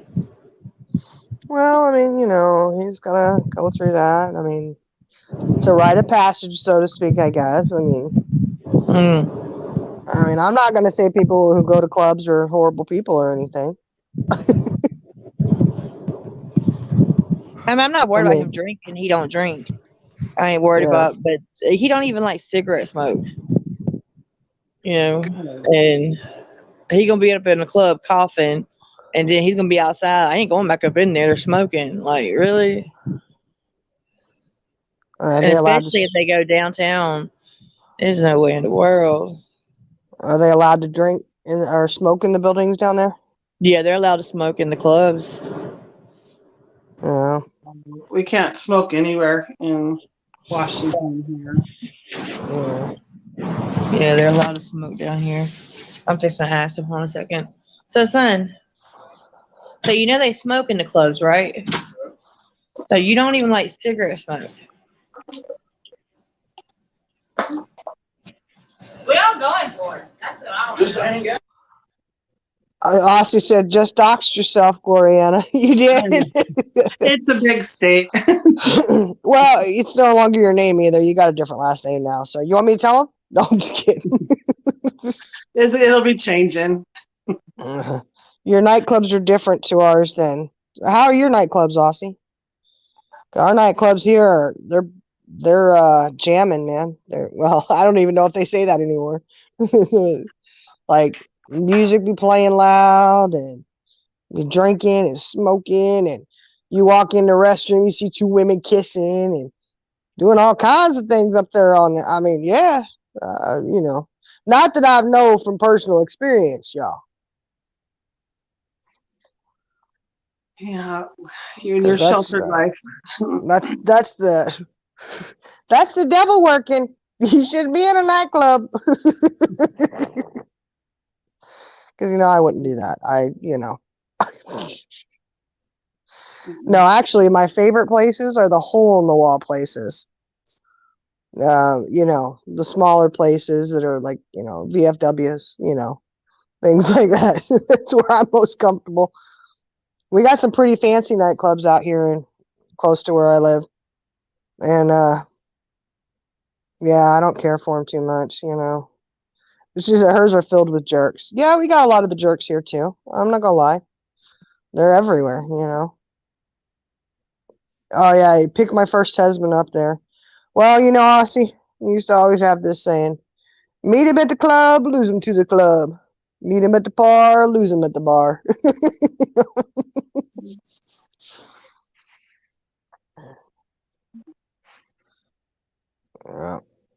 Then it got real quiet. I think they're discussing the whole club I think issue. she went on mute.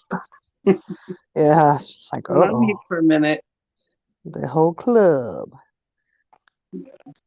I just need a moment. I'm sorry, y'all. You hitting the floor at the club? Get low, low, low, low, low. The fist bump. Yeah, literally, I'm sick to my stomach. Well, as long as you're wearing your apple bottom jeans. Good. Well, see, I'm 25 years late, but I'm telling you now. Back when I went to the clubs, lycra and spandex were a big thing. Well, when I went to the club, booty shorts, mini skirts, and all that was a thing. Right. Yeah. I mean, I think back of how I dressed at 18, 19, and I'd probably shoot my daughter. Right. Well, I mean, I don't know. Yeah.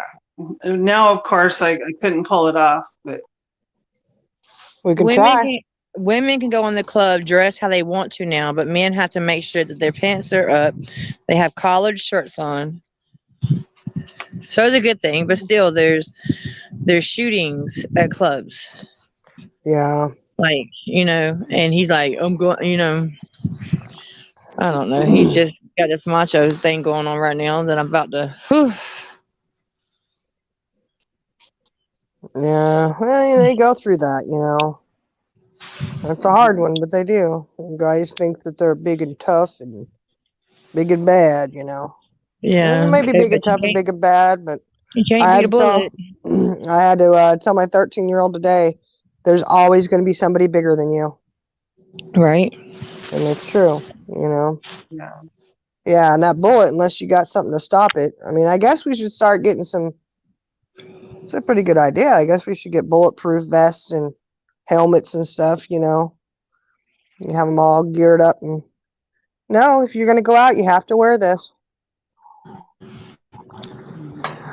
Helmet, vest, everything else. Yeah, you want to go out? Go ahead. He can go. He's going to go. He's like, yeah, I am. Yeah. I told him he could have went all week without telling me that. My daughter's like, why don't you just go to the Waffle House?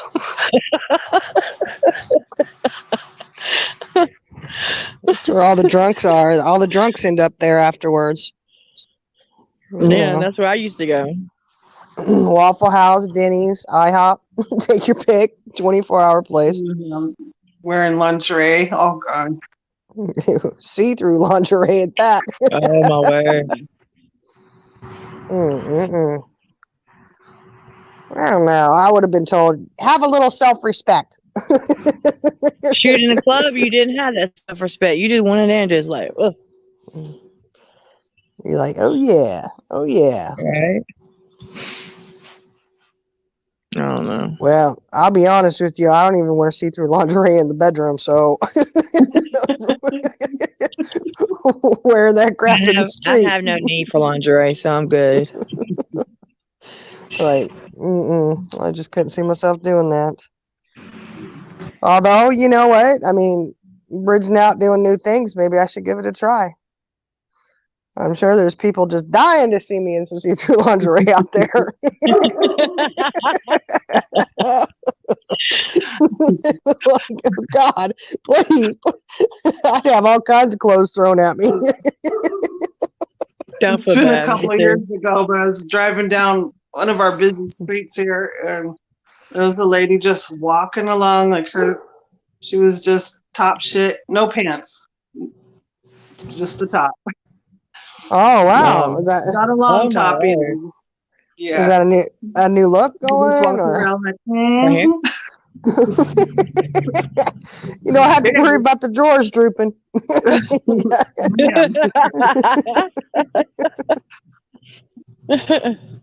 Somebody told her to take her pants up. They were riding too low, and she's like, "Forget it, I'll take them off."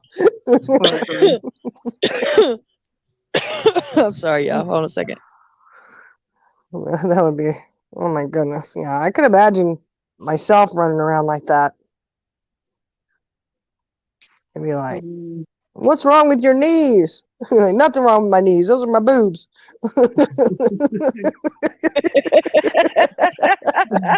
It's a fun bag. What you kicking down there? Don't trip. I know. Boom, boom, boom, boom. I'd be like, dude, hitting the floor. Oh, man, let me time it. Yeah, I think I would, that would be bad. Hey. I don't think, lingerie needs to not be in my, wardrobe there for outings.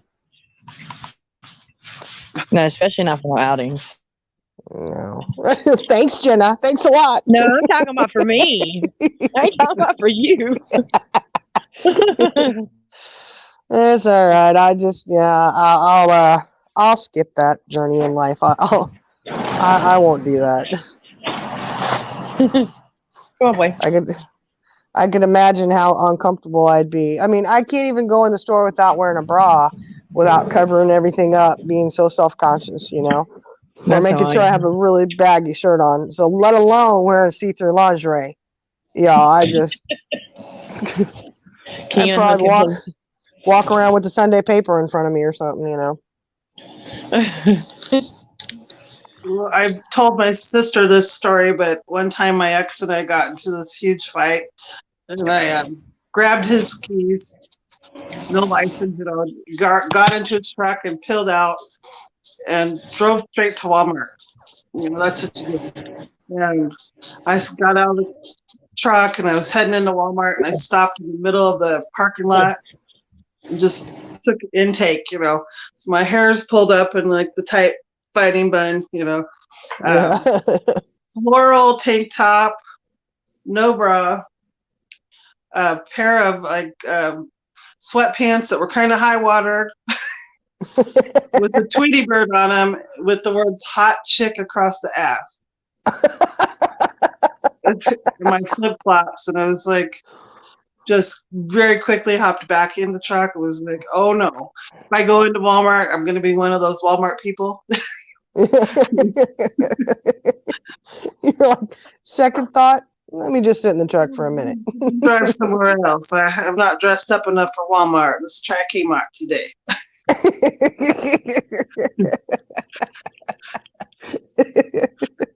All else fails, hit Dollar General. You'll be okay. Yeah, this is Sam's. I'm dressed up enough to go to the dollar store, but not Walmart. Yeah. I don't know. Some of these things people wear nowadays. Sorry, I had to mute out. I had to talk to my son again.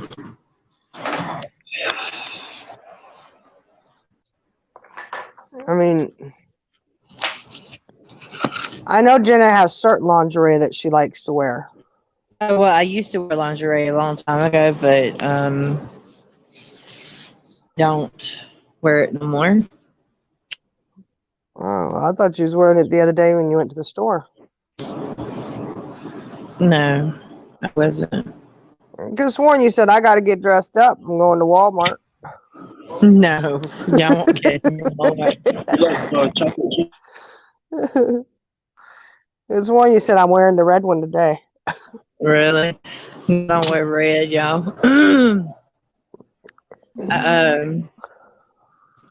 Red's not my favorite color. Really? What color is then? Purple. So it was. Oh, maybe it was the purple one you wore. Where did I get red from? I actually did have a purple one. I don't know where it's at though. That was many years ago. Many moons ago. Well, you know, that's all right. As long as the you know what though, you do have to make sure that the multi-tool matches whatever you're wearing. Right. I don't even need it, y'all. I'm done got old and ugh. You're never too old for lingerie. I'm gonna have a night with myself, huh? As long as the multi-tool matches and it's gonna, you know. Light some candles.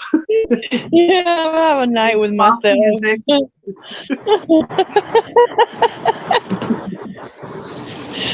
Oh no, What are you Aussie. gonna say? I'm gonna have a treat with myself.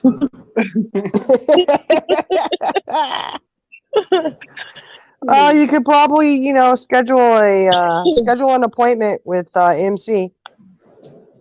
Oh my I MC done got married on me, y'all. Her MC done got married. So I can't, you know. I heard she's willing to take on some sister wives. No, I think I'll be alone for the rest of my life. I still love you, MC. Look, Aussie said, I used to tell my girls, she used to have it until her girls found them and thought it was dress up and came downstairs in new outfits. She had people over and 2 children. Oh my God. Yes, Dr. Lick Pop. Oh, man. I got a story to tell y'all, but it'll have to be in private. Well, I already told y'all my story about what my son did. Yeah, but not on here. You don't mention that on here. No. I had to tell you privately. You know. Yeah. It's a good one, though. It's funny. I want to, you know, to protect the innocent, you know. Right. Yes. Where's everybody at? Are they left chat? I think so. Are they just listening? I don't know, girl. I'm not right there on them. You know.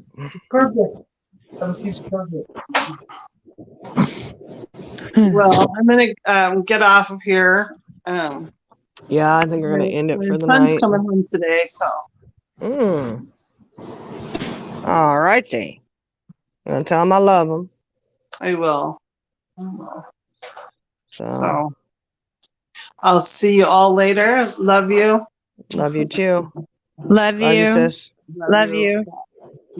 But I was like, okay, so if I punch your teeth out right now, you think I'm gonna love you? He said, probably not. I'm aware.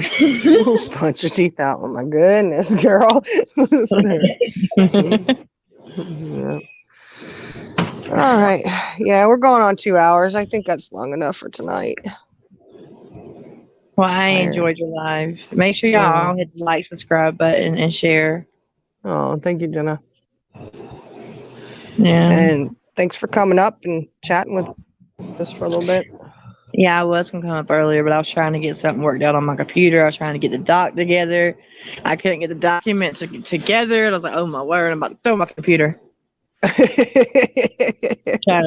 Right. There seems to be that going around tonight, I think. Right. I'm just going to throw this out of here. I'm done. Yeah.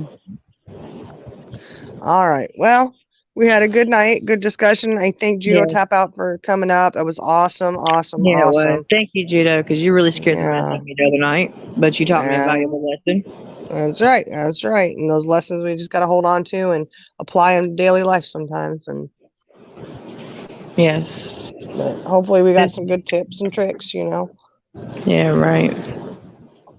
You kicked yours a few times yesterday. I think I need to talk to you, woman. I need to talk to you. Right? My mind is like on my mind is like on computer overload right now. Right. Look, I done put my glasses on and everything trying to get it together. Yeah. All right. Well, end your live. Okay. I love you. And I love you too. sit down.